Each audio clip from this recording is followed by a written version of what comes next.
lana bi qiraatil basmalah. Bismillahirrahmanirrahim. Sunifur Allah Ta'ala nafa'ana bihi bi 'ulumi fid dharain amin ya rabbal alamin. Ila anqal al majlisus tsani fi yaumil ahad. Qala Allah Ta'ala qul huwallahu ahad.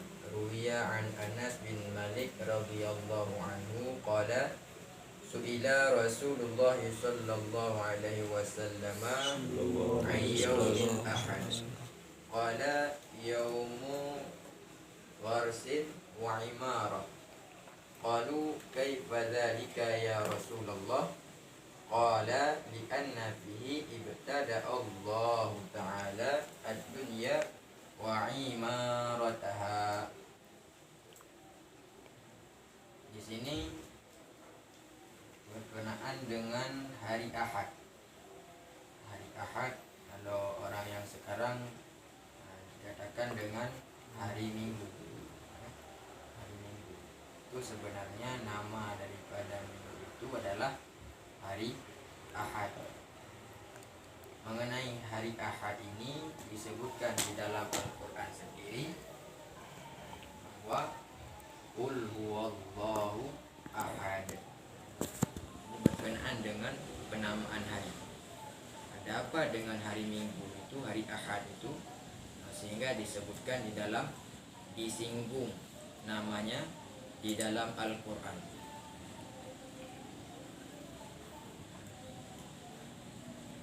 Diriwayatkan daripada Anas bin Malik radhiyallahu anhu bahwa Sayyidina Anas ini pernah berkata, dulu pada zaman Rasulullah sallallahu alaihi wasallam pernah ada seseorang yang bertanya kepada Nabi tentang hari Ahad. Nabi pun menjawab pertanyaan orang tersebut bahwa apa itu hari Ahad? Bahwa hari Ahad itu adalah hari gharas wa imarah. Hari Ahad itu adalah hari untuk membangun. Imarah. Imarah itu artinya membangun. Hari untuk membangun. Kenapa dikatakan hari Ahad itu dengan hari gharas dan hari imarah? Para sahabat bertanya kembali kepada Rasulullah sallallahu alaihi wasallam. Kaifa dzalika ya Rasulullah? Kenapa bisa demikian wahai Rasulullah? Dijawab oleh Nabi, karena pada hari Ahad tersebut Allah Subhanahu wa taala memulai menciptakan dunia dan membangun dunia, menciptakan dunia. Asal mula terjadinya penciptaan terhadap dunia itu disebutkan di dalam riwayat adalah pada hari Minggu. Qala ba'dul ulama anna al-khaliqal bari jalla jalaluhu wa kathura ifdaluhu wa tawala nawaluhu wa dhahara fil ibadi izzu wa kamalu khalaqa sab'ata asya'a min bainil makhluqat.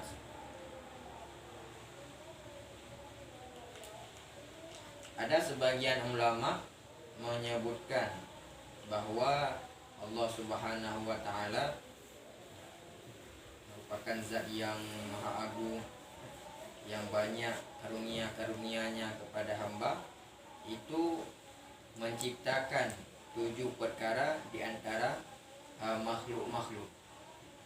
Diciptakannya 7 perkara di antara makhluk.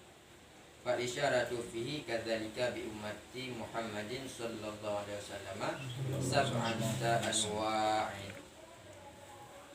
Dari riwayat yang disebutkan oleh ulama tersebut mengisyarah kepada bahwa demikian pula pada umatnya Nabi Muhammad sallallahu alaihi wasallam juga ada 7 pembahagian. Artinya ada 7 macam daripada model-model umatnya Nabi Muhammad sallallahu alaihi wasallam. Sallallahu alaihi wasallam. Apa sajakah yang ketujuh macam tersebut? Sebagaimana diisyarahkan oleh riwayat yang disebutkan oleh sebagian ulama itu, bahwa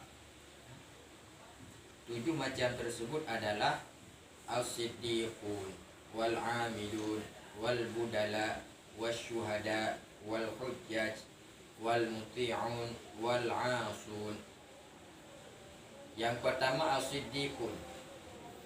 Ini penamaan daripada macam-macamnya umatnya Nabi Muhammad sallallahu alaihi wasallam.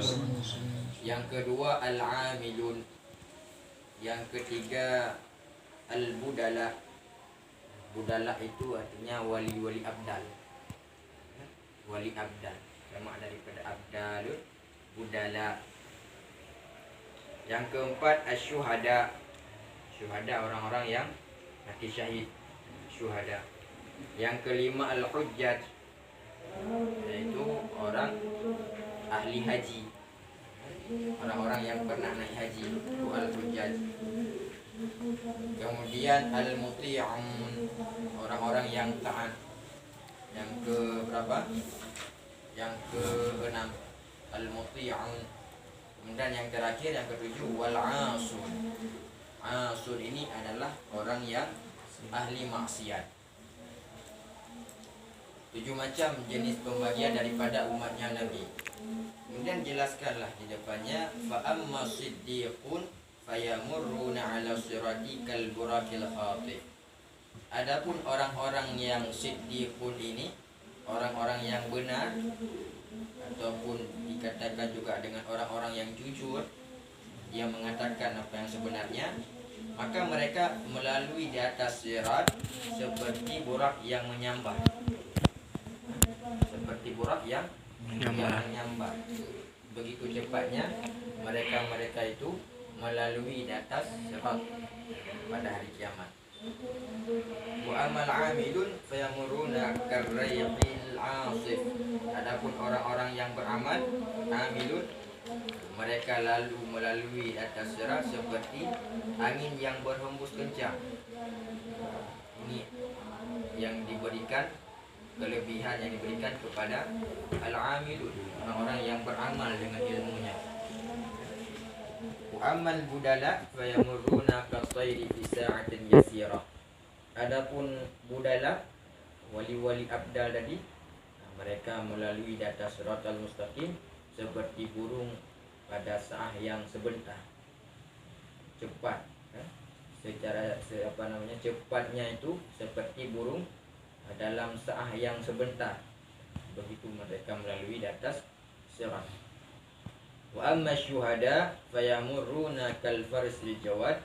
Adapun orang-orang yang syahid, syuhada, mereka melalui di atas sirat itu seperti kuda yang tangkas. Kecepatannya agak berkurang dibandingkan dengan yang pertama tadi, karena ini sesuai dengan urutannya. Kal farasil jawad, seperti kuda yang tangkas. Finis fi yaumin, pada setengah hari. Masanya juga agak terlambat. Wal hujjat, kemudian yang seterusnya yamurruna fi yaumin kamilin.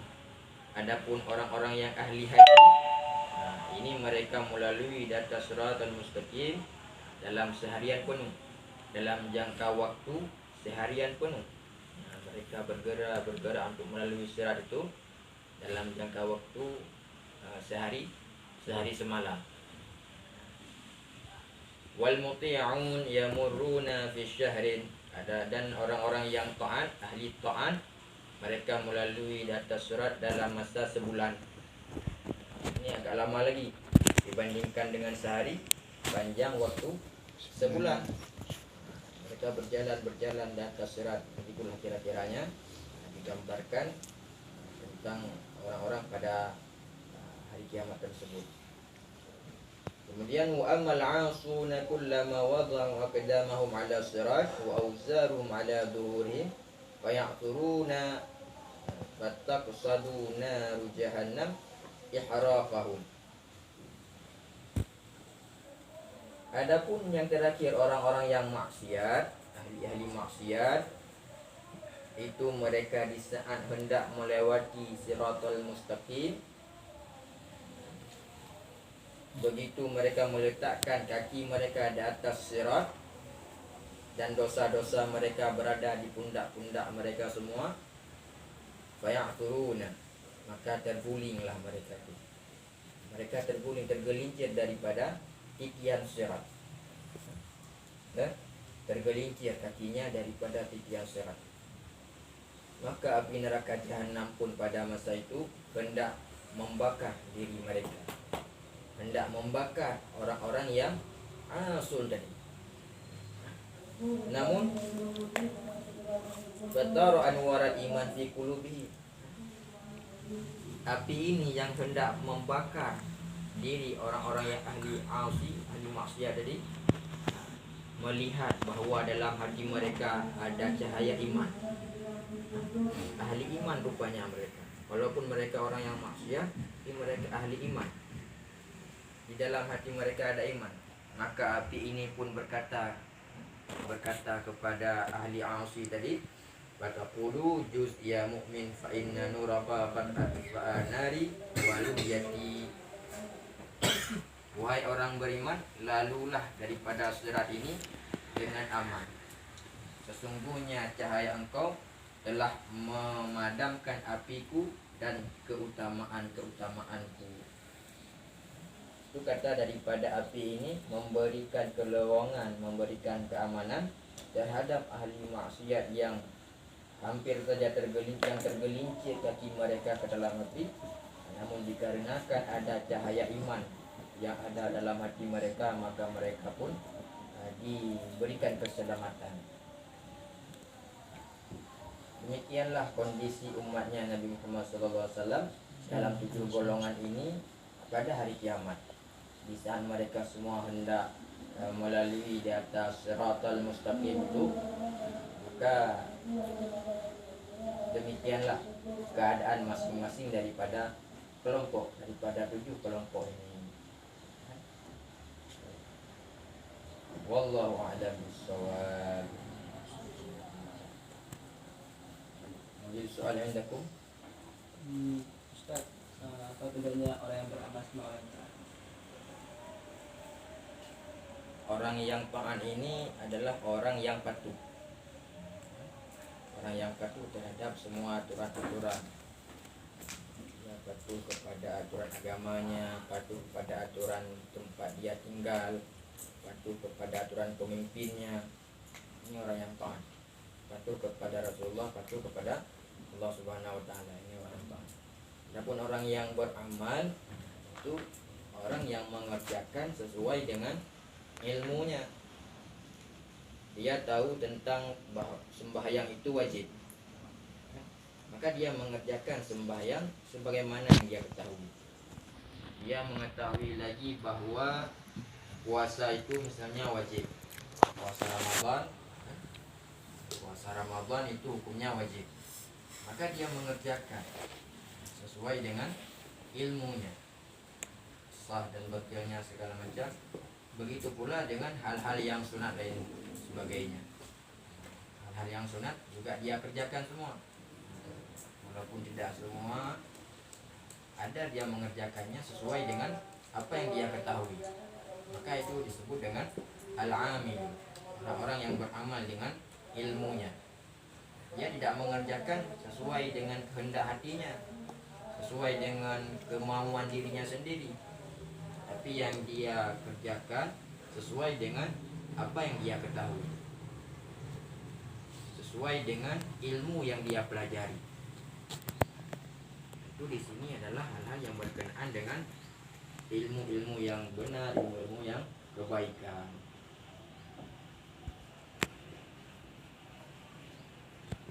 Silakan. Maksud daripada wali abdal itu gimana? Wali abdal ini wali salah satu daripada pangkat kewalian yang besar yang diberikan kepada umat Nabi Muhammad,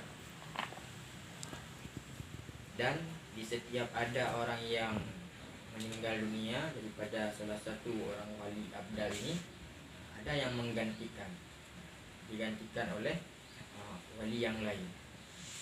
Begitu seterusnya hingga hari kiamat. Ini pangkat salah satu termasuk dalam pangkat kewalian yang besar, wali abdal itu. Mungkin itu saja, itu di bawah daripada wali kutub. Nah, derajatnya di bawah wali kutub. Memang wali kutub ini paling besar, yang paling tinggi, yang paling utama itu wali kutub, kemudian baru wali abdal dan sebagainya.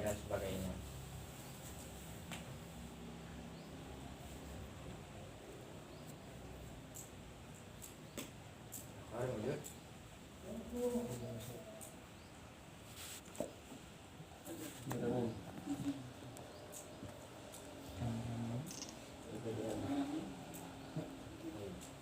Amin, mau jadi soal kameramen. Daulam najidi soal akhar hukum ala hadhil halah al-halah di'adatil muqadat. Saya ingatkan tentang keadaan pengulangan muqadat. Itu sudah alhamdulillah berjalan seperti biasa. Tidak ada yang maksud yang lain, cuman belajar sebagaimana mestinya. Dan juga mengikuti aturan-aturan yang ada. Belajar dengan semestinya, walaupun dalam jangka waktu yang tidak begitu lama, tapi insyaallah sedikit demi sedikit. Itu juga dengan keadaan kamar, kalian kan di biasa satu kasur, satu kebersihan, piket berjalan seperti biasa. Setiap hari itu ada dua orang piket, kan? Itu udah aturan lama, aturan yang sudah berlaku sejak dulu. Baik, laulam nujidil akhar minas su'alat naktafi fi hadza faqat. Hayya naftatim dirasatana bi qiraatil hamdallah. Alhamdulillah.